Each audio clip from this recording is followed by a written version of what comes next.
दोस्तों एक बार फिर से मैं आपके लिए RRB LP form fill up online 2025 apply process की अपडेट लेके आ चुके हैं। कैसे आप अपना असिस्टेंट लोको पायलट 9970 वैकेंसी के लिए फॉर्म अप्लाई कर सकते हो। कंप्लीट जानकारी स्टेप बाय स्टेप आपको इस वीडियो में दी जाएगी। लास्ट डेट की अपडेट है, केवल 4 दिन शेष रह गए हैं। आप जल्द से जल्द अपने फॉर्म अप्लाई कर लें, कहीं मौका हाथ से छूट न जाए। अंतिम समय में बिना किसी गलती के आपको कैसे अपना फॉर्म फिल करना होगा। जी हाँ दोस्तों, आपको कोई भी ऐसी गलती या फिर मिस्टेक नहीं करनी होगी जिसको करने से आपके एप्लीकेशन फॉर्म रिजेक्ट हो सकते हैं। और ऑनलाइन अप्लाई करते समय आपको कुछ महत्वपूर्ण बातों का भी ध्यान रखना होगा, तभी आपके फॉर्म सक्सेसफुली सबमिट किए जाएंगे। और अप्लाई करते समय आपको फोटोग्राफ, सिग्नेचर, डॉक्यूमेंट्स कैसे और कितने केबी में अपलोड करने होंगे, कैसे आप अपनी क्वालिफिकेशन की डिटेल दोगे, कैसे आप यहां पर फीस पेमेंट करते हुए रजिस्ट्रेशन से लेकर प्रिंट तक अपने फॉर्म अप्लाई करोगे, कैसे आप अपने जोन सेलेक्ट करोगे, किस जोन के लिए आपको अप्लाई करने में यहां पर आसानी रहेगी, आप कैसे आप यहां पर सक्सेसफुली रिक्रूट होगे। तो आपको कंप्लीट जानकारी इस वीडियो में शुरू से लेके एंड तक दी जाएगी। तो आपको वीडियो बिना स्किप किए हुए पूरी देखना होगा। इस वीडियो को कंप्लीटली देखने पर ही आपके सभी सवाल और डाउट क्लियर होंगे।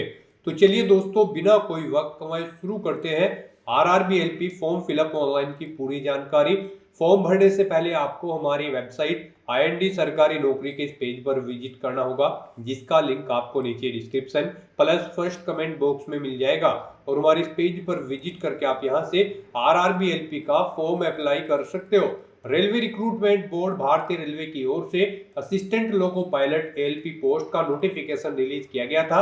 9970 वैकेंसीज निकली थी, जिसके लिए आवेदन करने का अंतिम मौका है। यहाँ पर केवल 4 दिन शेष रह गए हैं। आप जल्द से जल्द अपने फॉर्म अप्लाई कर ले। 11 मई 2025 आवेदन करने की अंतिम तिथि है। 19,900 से 63,200 सैलरी है प्रति माह के लिए। 10वीं पास आईटीआई से आप अप्लाई कर सकते हो। 18 से 30 वर्ष आपकी आयु सीमा रहेगी। Application fees general OBC WS के लिए 500 है, एससी एसटी पीडब्ल्यूडी फीमेल के लिए 250 है, जो कि रिफंडेबल है। ऑनलाइन मोड से आप फीस पेमेंट करोगे। कंप्यूटर बेस्ड टेस्ट सीबीटी के आधार पर सिलेक्शन होगा। ऑनलाइन अप्लाई कर सकते हो, ऑल इंडिया से अप्लाई कर सकते हो। rrbapply.gov.in पोर्टल के द्वारा आपको फॉर्म फिल कर लेना होगा। इंपोर्टेंट लिंक सेक्शन के अंतर्गत ऑफिशियल नोटिफिकेशन पीडीएफ लिंक पर आप जैसे ही क्लिक करोगे तो आपके सामने इसका डिटेल नोटिफिकेशन ओपन हो जाएगा। इस पीडीएफ को आपको स्क्रॉल डाउन करते हुए कंप्लीट डिटेल चेकआउट कर लेनी होगी, जैसे कि आपका एलिजिबिलिटी क्राइटेरिया इसमें क्या रहने वाला है, क्या आपका एग्जाम पैटर्न और सिलेबस रहेगा, कैसे आप अपना फॉर्म अप्लाई कर सकते हो, फीस पेमेंट आपको कैसे और कितनी करनी जमा होगी, और यहाँ पर आप जोन वाइज वैकेंसी आपकी क्या रहने वाली है। तो कंप्लीट जानकारी के लिए आपको पीडीएफ पूरा रीड करना अनिवार्य है। इसको पूरा पढ़ने से ही आपके सभी सवाल और डाउट क्लियर होंगे। पीडीएफ रीड आउट करने के बाद में आपको अप्लाई ऑनलाइन लिंक पर क्लिक करना होगा, तो आपके सामने इसका ऑनलाइन आवेदन करने का ये ऑफिशियल पोर्टल ओपन हो जाएगा। गाइस, यहाँ पर आपको डाउनलोड फॉर्मेट्स का ऑप्शन दिया गया है। यहाँ पर आपको CN 1/2025 के इस ऑप्शन पर अपना कर्सर लाना है। और यहाँ पर अगर आपको कास्ट सर्टिफिकेट या फिर इनकम सर्टिफिकेट की जरूरत है तो उनके फॉर्मेट आप यहाँ से डाउनलोड कर सकते हो। अप्लाई करने के लिए आपको यहाँ पर अप्लाई की ये टैब दी गई है। इसके ऊपर जैसे ही आप अपना कर्सर लाएंगे, यहाँ पर आपको 2 ऑप्शन होंगे, क्रिएट एन अकाउंट और ऑलरेडी हैव एन अकाउंट। अगर आपने यहाँ पर अपना अकाउंट पहले से क्रिएट कर रखा है तो आपको ऑलरेडी हैव एन अकाउंट के इस ऑप्शन पर क्लिक करना है। उसके बाद आपके सामने कुछ इस तरह से इंटरफेस होगा। यहाँ पर आपके पास 2 ऑप्शन है लॉगिन करने के, लॉगिन विद आधार और लॉगिन विद आरआरबी अकाउंट। आप इनमें से किसी भी ऑप्शन का यूज करते हुए अपने अकाउंट में लॉगिन कर लें और वहां से आप अपना फॉर्म अप्लाई कर लें। और अगर आप इस भर्ती के लिए या फिर आरआरबी की किसी भी भर्ती के लिए 2024 से आप फर्स्ट टाइम अप्लाई करने जा रहे हो तो सबसे पहले यहाँ पर आपको अपना अकाउंट क्रिएट करना होगा। उसके लिए आपको क्रिएट एन अकाउंट के इस ऑप्शन पर क्लिक करना है। उसके बाद आपके सामने यहाँ पर कुछ इस तरह से इंटरफेस होगा। यहाँ पर आपके सामने ये पॉपअप होगा। इसमें आपसे कहा गया है अगर आपने 2024 या उसके बाद अपना रजिस्ट्रेशन यहाँ पर कर रखा है आरआरबी के इस पोर्टल पर, तो आपको दोबारा से रजिस्ट्रेशन की जरूरत नहीं है। आप अपना यूजर आईडी और पासवर्ड यूज करते हुए लॉगिन करें और अपना फॉर्म अप्लाई कर लें। और अगर आपने 2024 या 25 में रजिस्ट्रेशन नहीं किया है आरआरबी के इस पोर्टल पर, तो यहाँ पर आपको सबसे पहले अपना रजिस्ट्रेशन करना होगा और उसके बाद आपको अपना फॉर्म अप्लाई करना है। तो यहाँ पर आकर आपको ओके के इस ऑप्शन पर क्लिक करना है। फिर यहाँ पर आकर आपको अपनी नेशनलिटी सिलेक्ट कर लेनी है। उसके बाद यहाँ पर आपको अपना कंप्लीट नाम यहाँ पर एंटर करना है। 10वीं की मार्कशीट के अकॉर्डिंग आपका नाम होना चाहिए। फिर उसी नाम को आपको यहाँ पर रिटाइप कर देना है। उसके बाद आपसे पूछा गया है कि क्या आपने कभी अपना नाम चेंज किया है, अगर किया है तो यस ऑप्शन सिलेक्ट करें और फिर आप I understand and I agree के इस ऑप्शन पर क्लिक करें और फिर जो नाम आपने चेंज किया है वो चेंज नेम यहाँ पर आप एंटर करें, उसे रिटाइप करें। और अगर आपने कभी अपना नाम चेंज नहीं किया है तो यहाँ पर आपको नो ऑप्शन सेलेक्ट कर लेना है। उसके बाद यहाँ पर आपको अपनी डेट ऑफ बर्थ सेलेक्ट करनी है। ये डेट ऑफ बर्थ आपको 10वीं की मार्कशीट के अकॉर्डिंग सेलेक्ट करनी है। फिर उसे यहाँ पर आपको टाइप करना है DDMMYY फॉर्मेट में, यानी कि आपको अपनी डेट ऑफ बर्थ यहाँ पर रिटाइप कर देनी है। उसके बाद यहाँ पर आपको अपना जेंडर सेलेक्ट करना है। फिर यहाँ पर आपको अपना जेंडर भी दोबारा से एक बार फिर सिलेक्ट करना होगा। उसके बाद यहाँ पर आपको अपने फादर का नाम एंटर करना है, उसे रिटाइप करना है। मदर का नाम एंटर करना है, उसे भी रिटाइप कर देना है। उसके बाद यहाँ पर आपको अपनी कॉन्टैक्ट डिटेल देनी है। यहाँ पर आकर आपको अपना ईमेल एड्रेस एंटर करना है। उसके बाद जनरेट ईमेल ओटीपी ऑप्शन पर क्लिक करना है। अपना मोबाइल नंबर आपको एंटर करना है। जनरेट मोबाइल ओटीपी ऑप्शन पर क्लिक करना है। उसके बाद आपके ईमेल आईडी और मोबाइल नंबर पर 2 ओटीपी आएंगे। वो ओटीपी आपको यहाँ पर एंटर करने हैं और अपना मोबाइल नंबर और ईमेल आईडी को वेरीफाई कर लेना है। उसके बाद यहाँ पर आपको अपना आधार वेरिफिकेशन करना है।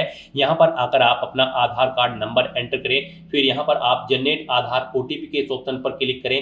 आपके मोबाइल नंबर पर एक ओटीपी आएगा जिससे आपका आधार लिंक है। वो ओटीपी आप यहाँ पर एंटर करें और अपना आधार यहाँ पर वेरीफाई कर लें। यहाँ पर आधार वेरिफिकेशन के आपके पास 2 ऑप्शन हैं। आप ओटीपी के थ्रू अपना वेरिफिकेशन कर सकते हैं या फिर आप फिंगरप्रिंट वेरिफिकेशन ऑप्शन पर क्लिक करके यहाँ पर अपना आधार वेरीफाई कर सकते हैं। यहाँ पर आप इन दोनों ऑप्शन में से कोई भी ऑप्शन यूज करके वेरीफाई के बटन पर क्लिक करके अपना आधार वेरीफाई कर लें। और अगर आपके पास आधार कार्ड नहीं है तो आप I do not have Aadhaar card के ऑप्शन पर क्लिक करेंगे। दोबारा से I do not have Aadhaar card के ऑप्शन पर क्लिक करें। यहाँ पर आप अपना कोई वैलिड प्रूफ आईडी सिलेक्ट करें, उसका नंबर यहाँ पर दें, किसने आपको वो इशू किया है उस अथॉरिटी का नाम यहाँ पर आप एंटर करें, प्लेस ऑफ इशू यहाँ पर दें, डेट ऑफ इशू यहाँ पर आप सिलेक्ट करें। यहाँ पर हम आपको सजेस्ट करेंगे आधार अगर आपके पास नहीं है या फिर वो अपडेटेड नहीं है तो उसमें आप अपडेट करा लें। यहाँ पर आधार वेरिफिकेशन आपके लिए बेस्ट ऑप्शन रहेगा क्योंकि आगे भी आपको आधार की जरूरत पड़ेगी इस भर्ती की आगे की टास्क के लिए। तो यहाँ पर आप बेस्ट रहेगा कि आप अपना आधार वेरीफाई कर लें। उसके बाद यहाँ पर आपको चेकबॉक्स को ओके करना है।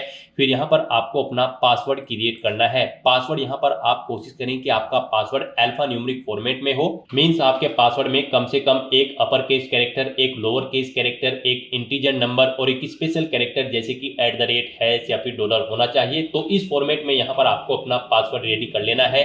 वही पासवर्ड आपको कंफर्म पासवर्ड फील्ड में एंटर करना है। इस कैप्चा कोड के इस चेकबॉक्स को ओके करना है और फिर गाइस यहाँ पर आपको preview and create an account के इस ऑप्शन पर क्लिक कर देना है। यहाँ पर इस ऑप्शन पर क्लिक करते ही आपकी जो डिटेल्स आपने फिल की होगी यहाँ पर रजिस्ट्रेशन की, उनका पूरा प्रीव्यू आपको शो होगा। उन्हें आपको केयरफुली चेकआउट करना है। अगर कोई मिस्टेक होगी तो आप एडिट कर लेंगे, नहीं तो आपको अपना रजिस्ट्रेशन कंप्लीट कर लेना है। आपका रजिस्ट्रेशन सक्सेसफुली कंप्लीट होने के बाद आपको आरआरबी के ऑफिशियल पोर्टल पर रिडायरेक्ट कर दिया जाएगा। यहाँ पर आकर आपको दोबारा से अप्लाई के ऑप्शन पर क्लिक करना है। फिर यहाँ पर आपको ऑलरेडी हैव एन अकाउंट के ऑप्शन पर क्लिक करना है या फिर आपके सामने डायरेक्टली यही इंटरफेस शो होगा। फिर यहाँ पर आने के बाद आपको लॉगिन विद आधार या फिर लॉगिन विद आरआरबी अकाउंट, इन दोनों ऑप्शन में से कोई भी ऑप्शन का यूज करते हुए आपको अपने डैशबोर्ड में लॉगिन करना है। गाइस यहाँ पर अगर आप login with Aadhaar option select करते हैं तो फिर यहाँ पर आपको अपना आधार नंबर एंटर करना है। उसके बाद आपको जनरेट आधार ओटीपी के ऑप्शन पर क्लिक करना है।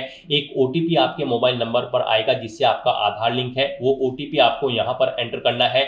I am not a robot इस चेकबॉक्स को ओके करना है और फिर आपको यहाँ पर लॉगिन के इस ऑप्शन पर क्लिक करके अपने डैशबोर्ड में लॉगिन कर लेना है और फिर वहां से आपको अपना फॉर्म अप्लाई करना है। और अगर आप login with RRB account option select करते हैं तो आपके सामने फिर यहाँ पर कुछ इस तरह से इंटरफेस शो होगा। यहाँ पर आने के बाद अब आपको अपना मोबाइल नंबर या फिर ईमेल एड्रेस एंटर करना है, अपना पासवर्ड आपको एंटर करना है, I am not a robot आपको इस चेकबॉक्स को ओके करना है और फिर यहाँ पर आपको कैप्चा कोड के अकॉर्डिंग आपको इमेज सेलेक्ट कर लेनी है और फिर गाइस यहाँ पर आपको लॉगिन के इस ऑप्शन पर क्लिक करके अपने डैशबोर्ड में लॉगिन कर लेना है। जैसे ही आप लॉगिन के ऑप्शन पर क्लिक करेंगे आपके सामने कुछ इस तरह से इंटरफेस होगा। यहाँ पर अब आपको 2 फैक्टर ऑथेंटिकेशन मोड कंप्लीट करना है। यहाँ पर आप सेंड ओटीपी टू ईमेल आप इस ऑप्शन पर क्लिक करें, आपकी ईमेल आईडी पर एक ओटीपी जाएगा, वो ओटीपी आप यहाँ पर एंटर करें या फिर आप सेंड ओटीपी टू फोन के ऑप्शन पर क्लिक करें, फिर आपके मोबाइल नंबर पर एक ओटीपी जाएगा, वो ओटीपी आपको यहाँ पर एंटर करना है और फिर गाइस आपको लॉगिन के इस ऑप्शन पर क्लिक करके अपने डैशबोर्ड में लॉगिन कर लेना है। लॉगिन करने के बाद आपके सामने आपका डैशबोर्ड कुछ इस तरह से शो होगा। यहाँ पर आपको टॉप पर ही 4 ऑप्शन दिए गए हैं। सबसे पहले यहाँ पर आपको कुछ जनरल इंस्ट्रक्शन दिए गए हैं। आपको फॉर्म अप्लाई करने से पहले इन्हें केयरफुली रीड कर लेना है। यहाँ पर ऑनलाइन एप्लीकेशन का ऑप्शन है, एप्लीकेशन हिस्ट्री है। यहाँ पर जब आप फॉर्म अप्लाई कर लोगे तो फिर आप इस ऑप्शन में जाकर चेकआउट कर पाओगे आप अपना एप्लीकेशन फॉर्म सक्सेसफुली सबमिट कर चुके हो या फिर नहीं। और मॉडिफाई रजिस्ट्रेशन डिटेल आपको ये ऑप्शन दिया गया है, इस पर क्लिक करके यहाँ पर आप अगर आपके रजिस्ट्रेशन में मॉडिफाई करना चाहते हैं तो आप मॉडिफाई कर सकते हैं। यहाँ पर ये ऑप्शन आपका 18 अप्रैल 2025 के बाद एक्टिव होगा। आप इस ऑप्शन का यूज करते हुए अगर आपने रजिस्ट्रेशन में चेंज आउट करना चाहते हैं तो आप चेंज कर सकते हैं। तो यहाँ पर बस अब अगर आपका रजिस्ट्रेशन ओके है तो आपको अपना ऑनलाइन फॉर्म फिल करना है। उसके लिए आपको ऑनलाइन एप्लीकेशन के इस ऑप्शन पर क्लिक करना है या फिर जनरल इंस्ट्रक्शन के यहाँ पर आपको ऑनलाइन एप्लीकेशन के इस ऑप्शन पर क्लिक करना है।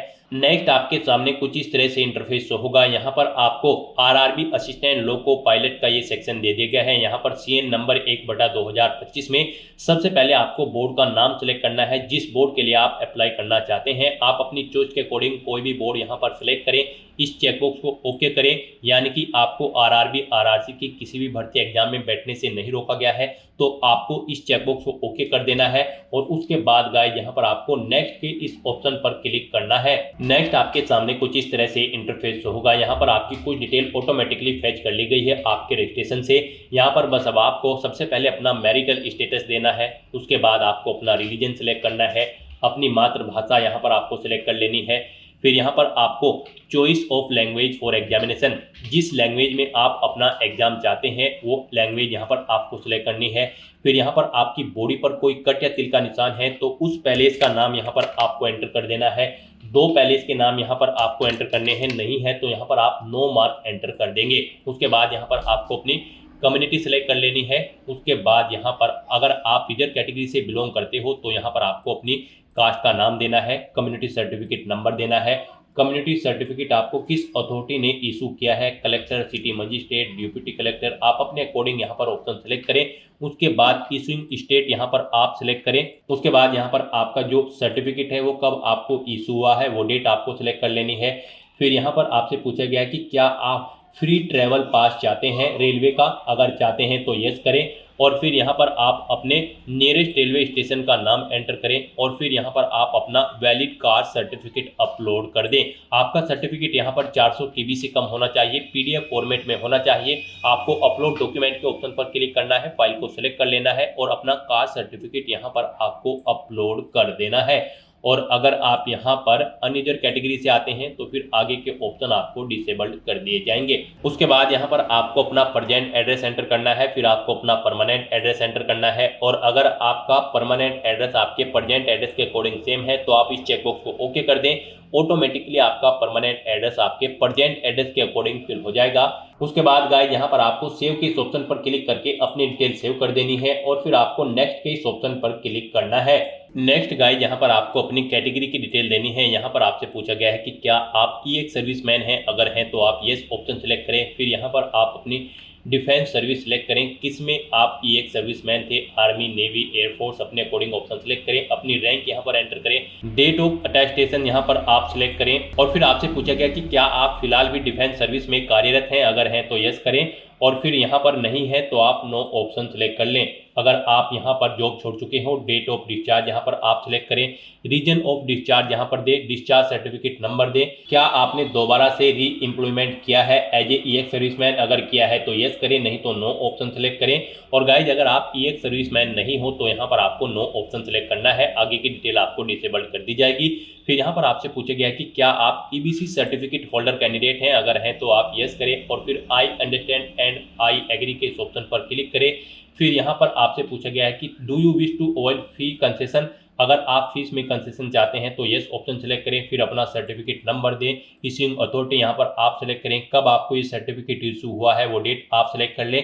और अगर आप ईबीसी सर्टिफिकेट होल्डर कैंडिडेट नहीं है तो यहाँ पर आपको नो ऑप्शन सेलेक्ट करना है। उसके बाद यहाँ पर आपसे पूछा गया कि क्या आप रेलवे में सर्विस करते हैं, यहाँ पर अगर आप रेलवे एम्प्लॉय हैं तो आप यस करेंगे। फिर यहाँ पर आपसे पूछा गया कि क्या आपने यहाँ पर एनओसी के लिए अप्लाई किया हुआ है, तो यहाँ पर आप किया हुआ है तो यस करें, नहीं तो आप यहाँ पर नो ऑप्शन सेलेक्ट करेंगे। और उसके बाद यहाँ पर आपको अपनी कैटेगरी देनी है, उसके बाद प्लेस ऑफ वर्किंग देना है, अपना जोन यहाँ पर आपको सिलेक्ट करना है। और अगर आप रेलवे के एम्प्लॉय नहीं है तो यहाँ पर आपको नो ऑप्शन सेलेक्ट करना है। उसके बाद यहाँ पर आपको पूछा गया कि क्या आप करंट में कहीं पर एम्प्लॉय हैं, अगर हैं तो यहाँ पर आप ऑप्शन सेलेक्ट करें, आप सेंट्रल गवर्नमेंट में एम्प्लॉय हैं, स्टेट में या फिर किसी पब्लिक सेक्टर में, तो यहाँ पर आप अपने अकॉर्डिंग ऑप्शन सेलेक्ट करें। और फिर यहाँ पर आप उसकी डिटेल दें, जैसे कि अगर आप स्टेट गवर्नमेंट में एम्प्लॉय हैं तो नेम ऑफ ऑर्गेनाइजेशन, किस डेट से आपने जॉब स्टार्ट की है और क्या फिलहाल भी आप वर्क कर रहे हैं, यहाँ पर आपको ये डिटेल्स प्रोवाइड करानी है।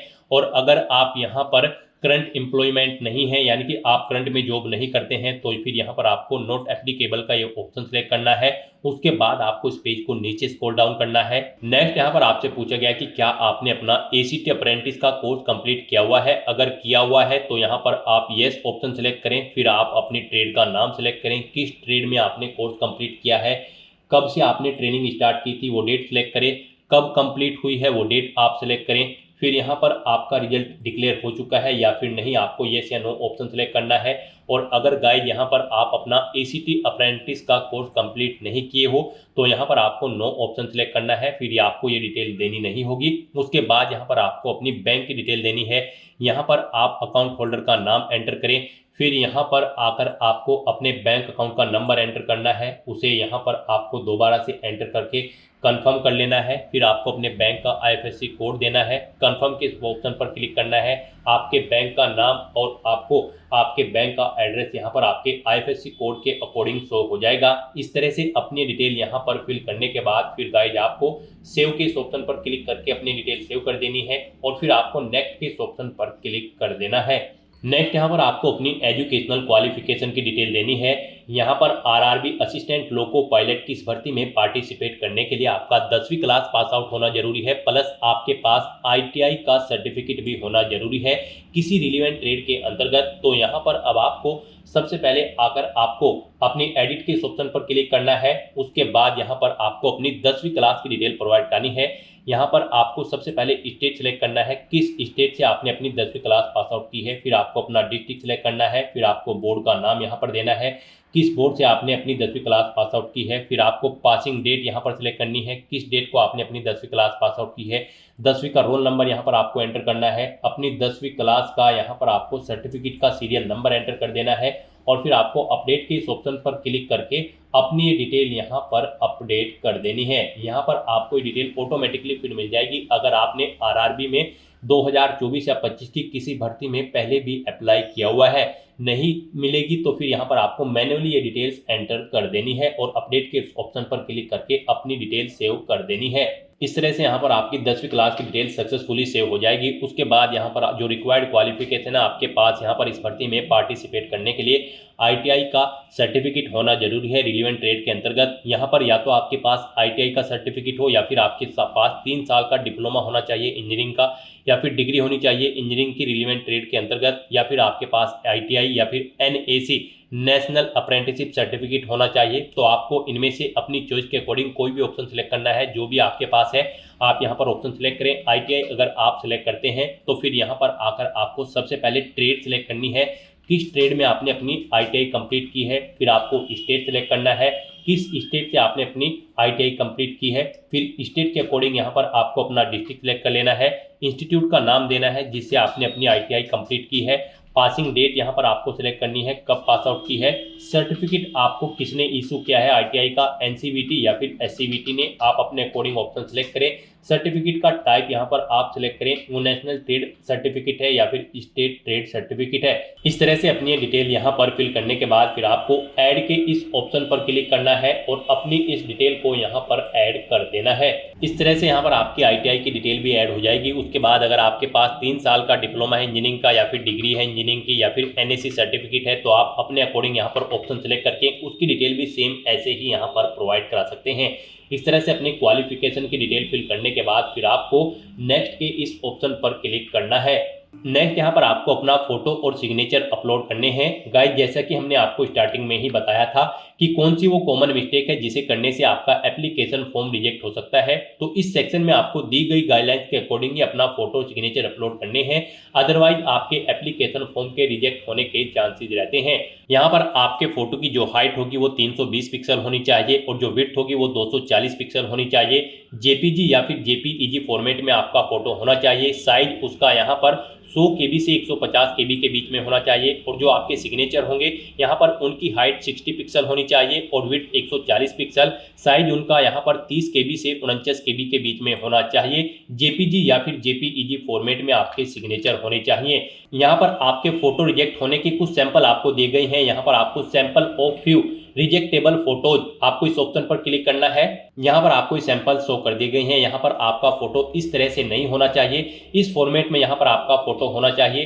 ग्रीन कलर का जो यहाँ पर आपको साइन शो हो रहा है, इस फॉर्मेट में आपका फोटो होना चाहिए। आपके फोटो का बैकग्राउंड जो है वो यहाँ पर व्हाइट होना चाहिए। कोई भी रंगीन बैकग्राउंड का फोटो यहाँ पर एक्सेप्टेबल नहीं होगा, तो यहाँ से आप चेकआउट कर ले। इन फॉर्मेट में आपके फोटो रिजेक्टेबल होंगे और इस फॉर्मेट में आपका फोटो यहाँ पर एक्सेप्टेबल होगा। सिग्नेचर भी यहाँ पर आपके व्हाइट पेपर पर ब्लैंक इंक पेन से होने चाहिए। तो यहाँ पर अब आपको अपना फोटो और सिग्नेचर अपलोड करने के लिए ब्राउज के ऑप्शन पर क्लिक करना है, फाइल को सिलेक्ट कर लेना है और अपना फोटो और सिग्नेचर यहाँ पर आपको अपलोड कर देना है। गाइस, यहाँ पर अगर आपके फोटो या सिग्नेचर का साइज कम या ज्यादा है तो आप उसे यहाँ पर रिसाइज कर सकते हैं। आप यहाँ पर MS पेंट में जाकर अपना फोटो या सिग्नेचर दी गई रिक्वायरमेंट के अकॉर्डिंग सेट कर लें, या फिर बहुत सारी ऑनलाइन वेबसाइट्स हैं उन पर आप अपना फोटो या सिग्नेचर अपलोड करके उनका साइज दी गई रिक्वायरमेंट के अकॉर्डिंग सेट कर सकते हैं। आप गूगल पर जाएं, वहां पर आप इमेज रिसाइजर टाइप करें, मल्टीपल्स वेबसाइट आपके सामने शो होंगी। वहां पर आप सिलेक्ट इमेज ऑप्शन पर क्लिक करें, इमेज को सिलेक्ट करें और अपनी दी गई गाइडलाइंस के अकॉर्डिंग आप उसका फोटो का साइज यहाँ पर सेट कर लें और फिर यहाँ पर आप अपना फोटो और सिग्नेचर अपलोड कर दें।